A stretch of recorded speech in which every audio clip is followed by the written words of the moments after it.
नमस्कार। चलिए आज दुनिया के सबसे असाधारण दस्तावेजों में से एक यानी भारत के संविधान की परतों को खोलते हैं। तो सवाल ये है कि इतने अलग अलग लोगों, संस्कृतियों और भाषाओं वाले देश के लिए आप एक रूल बुक कैसे बनाते हैं? चलिए इसी ब्लूप्रिंट को समझते हैं जिसे 1 अरब से ज्यादा लोगों पर शासन करने के लिए डिजाइन किया गया था। आज हम 4 खास पहलुओं पर गौर करेंगे। पहले, ये कैसे दूसरे संविधानों से अलग है।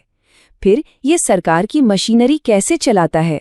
इसके बाद ये नागरिकों को क्या देता है और आखिर में ये देश को एक साथ कैसे बांधता है। तो चलिए सबसे पहले ये देखते हैं कि आखिर भारतीय संविधान में ऐसा क्या खास है जो इसे दुनिया में सबसे अनोखा बनाता है। जरा इस नंबर को देखिए, 470 से भी ज्यादा अनुच्छेद। ये कोई छोटी मोटी किताब नहीं है, ये दुनिया का सबसे लंबा लिखा हुआ संविधान है। और इसका इतना बड़ा होना लाजमी भी था क्योंकि ये देश की विशालता, उसके इतिहास और केंद्र राज्यों के लिए एक ही संविधान बनाने के फैसले को दिखाता है। देखिए, इसे बनाने वालों ने एकदम स्क्रैच से शुरू नहीं किया। जैसा कि डॉक्टर अंबेडकर ने कहा था, उन्होंने दुनिया भर के संविधानों को परखा, उनसे सीखा और जो सबसे अच्छा था उसे अपनाया। तो असल में ये संवैधानिक विचारों का एक ग्रेटेस्ट हिट्स कलेक्शन जैसा है। ब्रिटेन से संसदीय प्रणाली ली, अमेरिका से मौलिक अधिकार लिए, आयरलैंड से निर्देशक सिद्धांत, और इन सबको भारतीय जरूरतों के हिसाब से ढाला गया। ठीक है, तो अब आगे बढ़ते हैं और देखते हैं कि ये ब्लूप्रिंट असल में सरकार चलाने की मशीनरी को कैसे बनाता है, मतलब सिस्टम काम कैसे करता है। अब ये वाला पॉइंट ना बड़ा दिलचस्प है। भारत की व्यवस्था बाहर से तो संघीय लगती है, मतलब केंद्र और राज्य सरकारें हैं, लेकिन इसकी आत्मा एकात्मक है, यानी राष्ट्रीय एकता के लिए केंद्र को ज्यादा मजबूत बनाया गया है।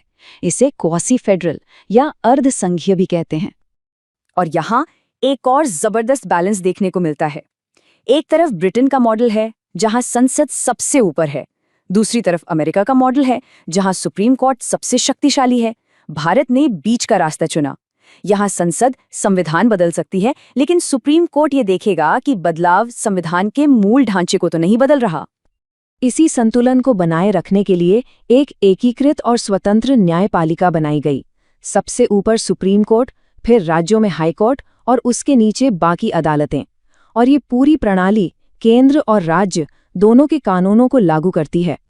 तो अब सवाल ये उठता है कि इतना बड़ा दस्तावेज एक आम इंसान के लिए क्या मायने रखता है। सीधी सी बात है, ये सब अधिकारों और कर्तव्यों के बारे में है। संविधान का भाग 3 हमें 6 मौलिक अधिकार देता है। ये अधिकार न सिर्फ हमें राजनीतिक लोकतंत्र में हिस्सा लेने का मौका देते हैं, बल्कि ये सरकार की मनमानी के खिलाफ हमारी ढाल भी हैं। और सबसे जरूरी बात यह है कि ये अधिकार सिर्फ कहने के लिए नहीं है, ये जस्टिशिएबल हैं। मतलब अगर इनका उल्लंघन होता है तो कोई भी सीधे अदालत का दरवाजा खटखटा सकता है। लेकिन इसके साथ साथ संविधान में निर्देशक सिद्धांत और मौलिक कर्तव्य भी हैं। ये नॉन जस्टिशिएबल हैं, मतलब इन्हें लेकर आप कोर्ट नहीं जा सकते। ये सरकार और नागरिकों के लिए एक नैतिक कंपास की तरह हैं, जो बताते हैं कि क्या सही है। यहाँ तक कि हमारी सुप्रीम कोर्ट ने भी माना है कि भारतीय संविधान की नींव ही मौलिक अधिकारों और निर्देशक सिद्धांतों के बीच के संतुलन पर टिकी है। यही इसका सार है। तो चलिए अब अपने आखिरी हिस्से पर आते हैं और देखते हैं कि यह संविधान इतनी सारी विविधताओं को एक राष्ट्र की माला में कैसे पिरोता है। जरा सोचिए, उस जमाने में जब दुनिया के कई विकसित देशों में भी सबको वोटिंग का अधिकार नहीं था, भारत ने हर वयस्क नागरिक को वोट देने का अधिकार दिया। साथ ही एकल नागरिकता और एक धर्मनिरपेक्ष राज्य की नींव रखी।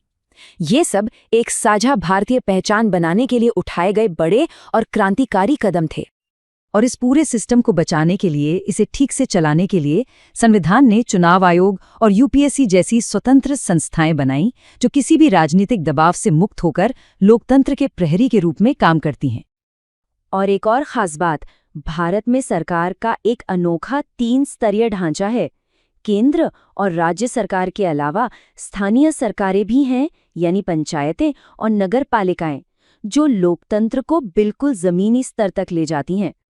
तो कुल मिलाकर बात यह है कि भारतीय संविधान सिर्फ नियमों की एक किताब नहीं है, ये एक जीवंत दस्तावेज है, एक ऐसा ढांचा जो एक लगातार बदल रहे राष्ट्र के साथ साथ खुद भी विकसित होता है और उसे रास्ता दिखाता है। और यहीं पर हम एक बड़े सवाल पर आकर रुकते हैं। इस लगातार बदलती दुनिया में किसी संविधान का असली मकसद क्या होना चाहिए? स्थिरता देना या फिर बदलाव और विकास को मुमकिन बनाना?